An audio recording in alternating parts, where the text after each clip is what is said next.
Very good afternoon students. तो आज का जो लेक्चर है from the caption of the video आपने ऑलरेडी समझ लिया होगा, that is regarding the anti defection law. So I hope आपने हमारी जो वीडियो है regarding the essential commodities act उसको डेफिनेटली कंसिडर किया होगा, उसे देखा होगा और आपको वो वीडियो काफी हद तक पसंद भी आई होगी। It is from the one of the present March legal update concept. So आप डेफिनेटली उस वीडियो को अगर चेकआउट नहीं किया आज ही कर लीजिए, चाहे आप लीगल कॉम्पिटिटिव एग्जाम्स की तैयारी कर रहे हैं या अदरवाइज कोई भी। इसेंशियल कमोडिटीज एक्ट क्या होता है इसके बारे में जान लेना काफी ज्यादा जरूरी होता है। तो आइए स्टार्ट करते हैं from the today's lecture, that is regarding the anti defection law. Now what is defection? ठीक है, so it is an essential concept to understand. छोटी ही वीडियो रखेंगे, टू द पॉइंट ही बात करेंगे। अगर आपको कोई भी डाउट है आप कमेंट सेक्शन में डेफिनेटली मेंशन कर सकते हैं। वीडियो पसंद आए तो लाइक शेयर डेफिनेटली कीजिएगा, एंड जिसने चैनल को सब्सक्राइब नहीं किया आज ही कर लीजिए। डिफेक्शन का मतलब होता है दल बदल, राइट?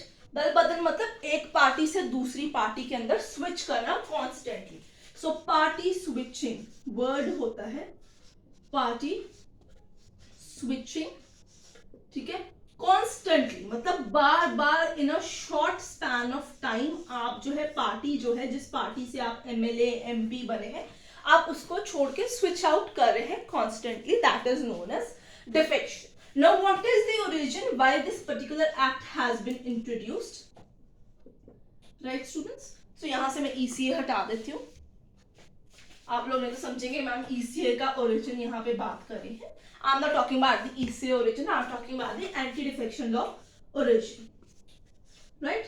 So ये basically concept कहाँ से आया? 1967 के अंदर हरियाणा से इसका जो है यहाँ पे जन्म हुआ है। वहां पे मिनिस्टर थे जिनका नाम था गयालाल, ठीक है। And with in a short span of time, छोटे से टाइम पीरियड के अंदर उन्होंने 3 बड़ी पार्टी की स्विचिंग की into 9 hours. So he switches 3 parties in 9 hours.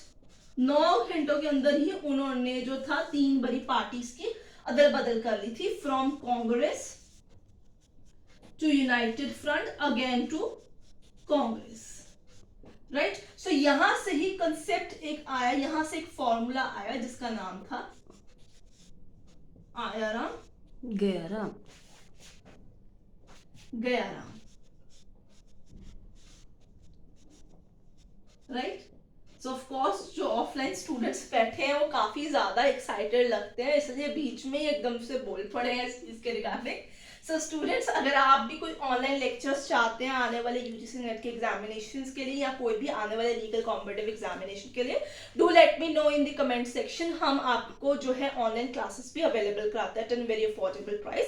I let you know the WhatsApp number in the comment section if you do wanted that. So GK law classes जो है आपको online classes भी provide करा सकता है if you are unable to attend it offline, right? So we were discussing again, let's back to square one, the origin of the anti-defection law and the introduction of the formula known as IRA गया।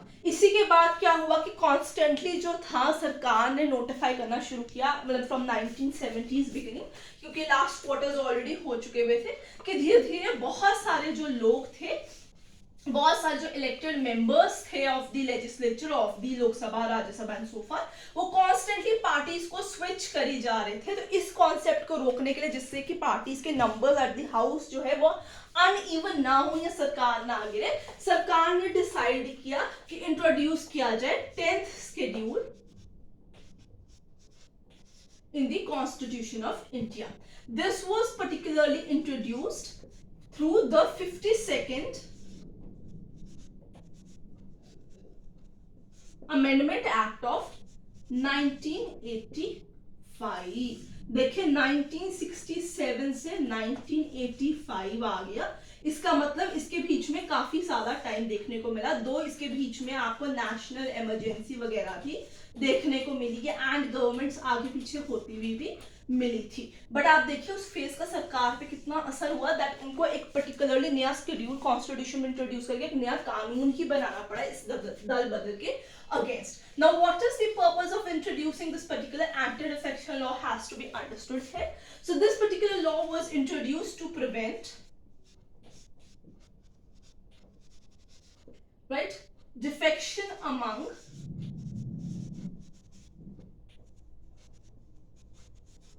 members of houses. अब यहां पे houses में क्या क्या आएगा, Lok Sabha, so you are an MP of Lok Sabha, बार बार दल बदल नहीं कर पाएंगे, राज्यसभा,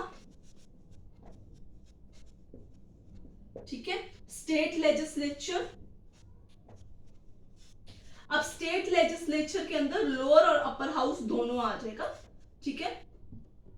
सो आपका जो लेजिस्लेटिव असेंबली, यहाँ पे बात करेंगे लेजिस्लेटिव असेंबली और लेजिस्लेटिव काउंसिल दोनों. सो उन्होंने चारों जो है स्टेट की दोनों लेजिस्लेचर पे और हायर अथॉरिटी जो आपके सेंट्रल लेजिस्लेचर्स पे है उन सबको यहाँ पे ऐड किया. वहां पे डिफेक्शन को रोकने के लिए, दल बदल को रोकने के लिए मंगस दी मेंबर्स जो है ये पर्टिकुलर शेड्यूल की इंट्रोडक्शन की थी. अब बात करते हैं कब कब कौन से पॉइंट पे हम डिफेक्शंस जो है कैलकुलेट करते हैं. व्हाट कॉन्स्टिट्यूट्स द डिफेक्शन, ठीक है, कौन से इंस्टांसेस को हम डिफेक्शन मांगते हैं, दल बदल मांगते हैं, जिसके तहत जो है उसके अगेंस्ट हम कार्रवाई concerned member of the house के अगेंस्ट कार्रवाई कर सकते हैं. The question is what constitutes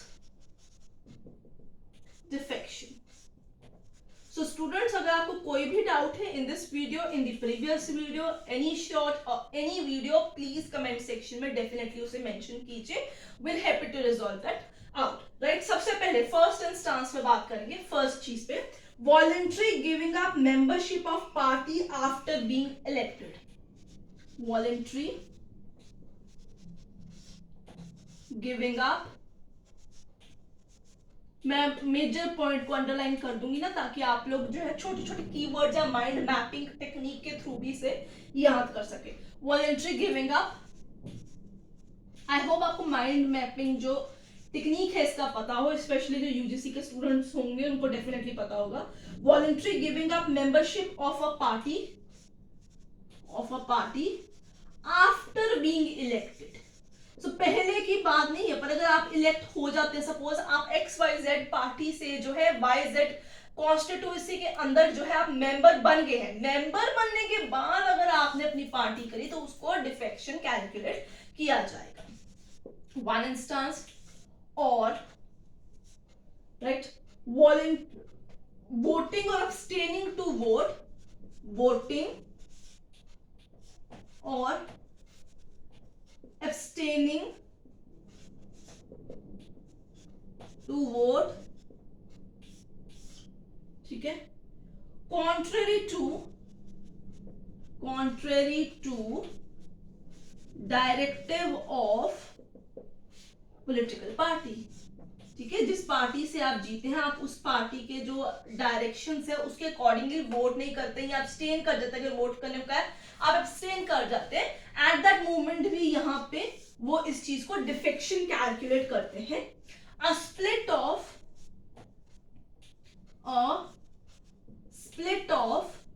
मतलब partition, split of 1/3 member of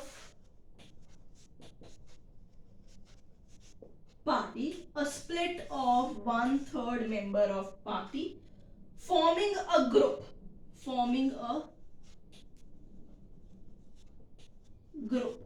Then also हम उन्हें जो है उन members के concerns के अंदर डिफेक्शन जो है मान लेंगे. ये जो point है, this third particular point has been introduced by 91st Amendment Act of 2003. तो ये उसके थ्रू पॉइंट को यहाँ पे ऐड किया गया कि अगर ऐसा होता है 1/3 मेंबर्स जो है पार्टी के अलग हो जाते हैं मेन पार्टी से, अपना ही एक ग्रुप बना लेते हैं, तो हम उन मेंबर्स की डिफेक्शन मांगेंगे वहां पे. अगला चलते हैं 5 पॉइंट्स है टोटलिटी, आप इसे पेन डाउन डेफिनेटली करते जाइएगा. ठीक है, राइट। 4th नंबर पॉइंट पर चलते हैं।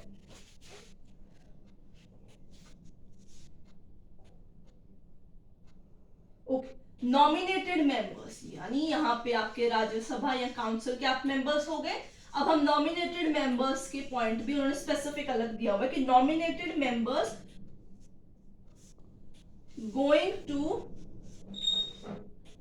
Another party within 6 months of being elected. 6 महीने ही हुए हैं, उससे पहले में आप जो है स्विच कर गए हैं पार्टी को।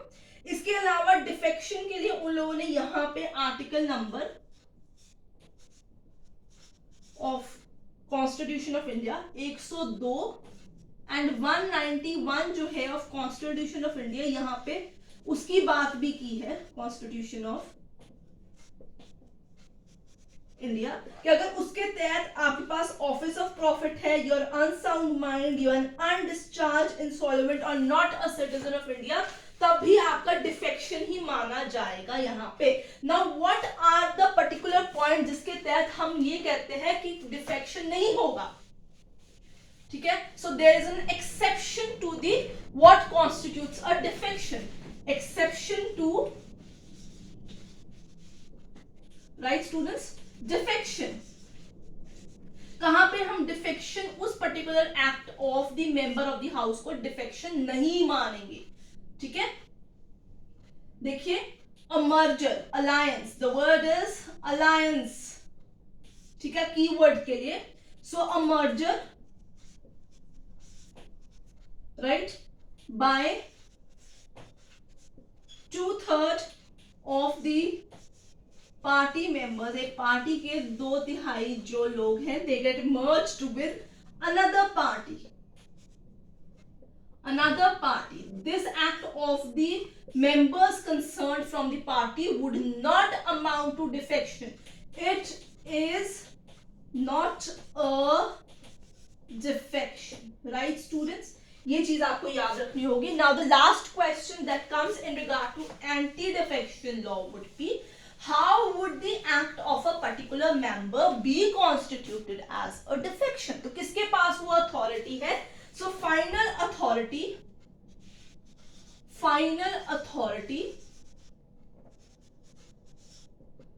ठीक है, who would decide such disqualification of members? So जब भी कोई ऐसा अपना दल बदल करता है, तो जो कंसर्न पार्टी है जिसका वो मेंबर है, वो डिफेक्शन लॉ के तहत उसके अगेंस्ट जो है कार्रवाई की उम्मीद लगते हैं, अपनी अपील लगाते हैं। तो वो कौन सी अथॉरिटी जो डिसाइड करेगा कि क्या हम उस मेंबर को under anti defection law disqualified मानते हैं कि नहीं मानते हैं? So presiding officer of the house concerned, मतलब अगर लोकसभा है तो स्पीकर, राज्यसभा है तो चेयरमैन, लेजिस्लेटिव असेंबली है तो वहां का स्पीकर, लेजिस्लेटिव काउंसिल है तो वहां का जो चेयरमैन होगा, ही हैज द फाइनल से इन ऑर्डर टू डिसाइड कि वेदर जो वो मंत्री है जिन्होंने पार्टी की दल बदल की है, he should be disqualified from his position और नॉट। सो इसका सेइंग जो है वो यहाँ पे फाइनल रहेगा, but decision, right students, would be subjected to judicial review. Very important point, यहाँ पे ये जो decision of presiding officer है, it would subject to judicial review। और ये हमें कैसे पता चला कि how it would be? तो ये कौन सा केस था कि हो तो